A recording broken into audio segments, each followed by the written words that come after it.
look, people don't even ask me about the draft. They ask me about the Pelicans, and I think that's pretty cool.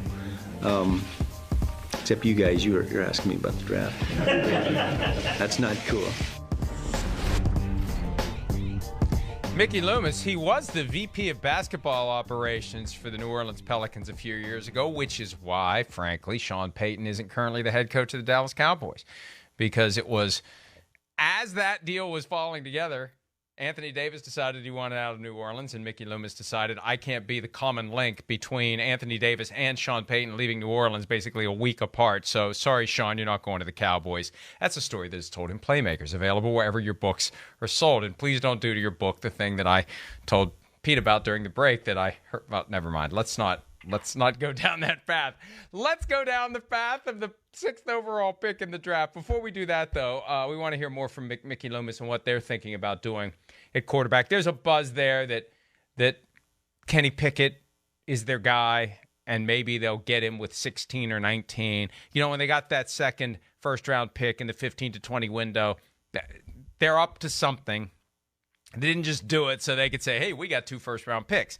They got something they're targeting. They got something they're hoping to do to make the team better. At one point, I thought they were going to maybe try to package them and move up. Yeah, right. Back when we thought the quarterbacks were going to go earlier than they are. And who the hell knows at this point? But who knows? Do you think Pickett's their guy? And would you have a problem with them using 16 or 19 on him? I would not. I would not have a problem with that. Again, I think maybe they made the trade, and again, no knowledge here, but maybe they made the trade kind of reading the tea leaves like we've talked about last segments, going, all right, we like this guy. If he falls in our lap, that's great. I mean, all you got to worry about is Carolina and Atlanta, and then basically you can look at it and go, well, I think he's going to kind of fall to us after that unless a trade's made or something. He certainly makes sense for the way they want to play football. I mean, he's, like we've talked about, the most ready right away. He was in a pro offense. He understands coverages and how to play in the pocket. He's a pretty good athlete. He's very good at short ball throwing, Drew Brees, New Orleans type of stuff. I mean, he is. That's what he did at Pitt. He'd be one of those, Mike, if you watch his film, you'd go, damn, I wish he'd push it downfield a little here. This guy's open down there, and he took the 6-yard completion. Not that that's wrong, but that's the style of play he plays. It does fit them. There's no doubt. There does. But I think they're sitting pretty where they'll be able to address just about any need they need on their team there where they are in the first round. Let's hear a little more from Loomis, who would have preferred to talk Pelicans, but instead talked draft yesterday with the New Orleans media corps on their assessment of the quarterback position. It's a tough position to evaluate, and there's a lot of variables involved. And so I think it does affect you a little bit because, look, we all want, particularly a first-round pick or a second-round pick, we want them to be contributors to the football team. And so you're looking at, hey, what's the floor of a particular player and what's the ceiling? And so there's risk-reward. And certainly it affects how you think about it.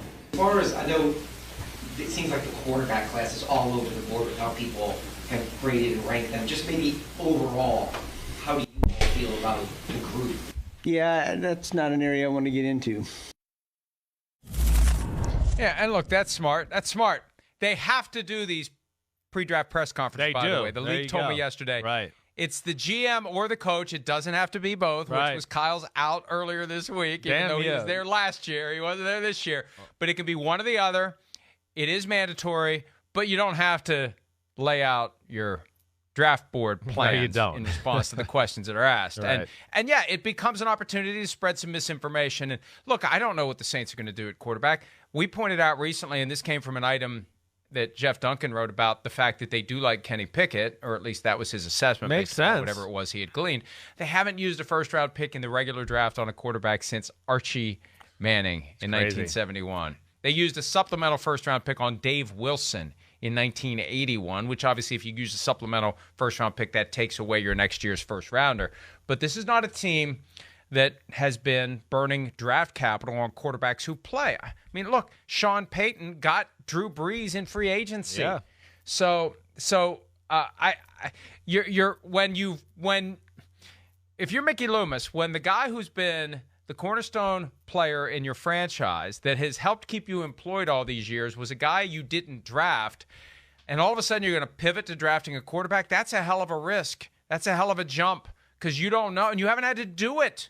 You've been focused every draft on some other need. You haven't had to really scout the quarterbacks. Now all of a sudden, you've got to scout the quarterbacks, and you've got to figure out what traits project well and don't project well. And it's not, maybe they do it anyway, and they did it with Patrick Mahomes, obviously.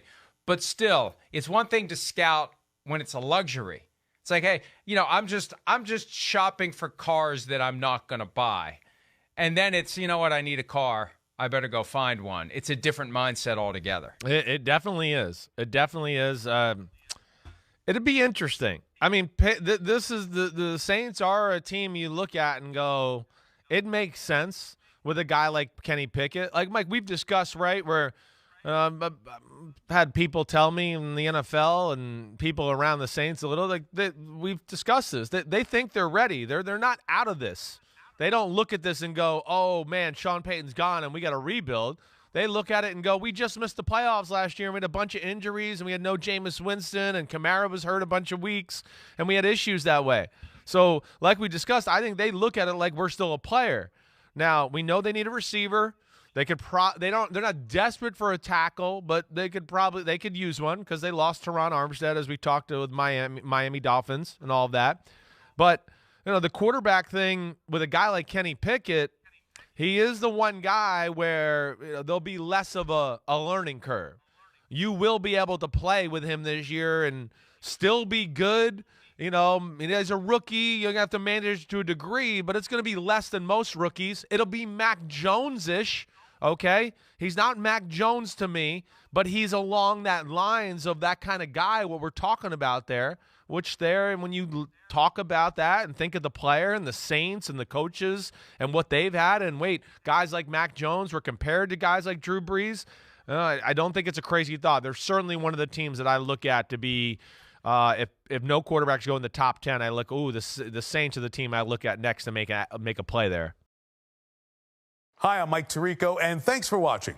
Make sure to hit subscribe for the latest news and highlights from NBC Sports.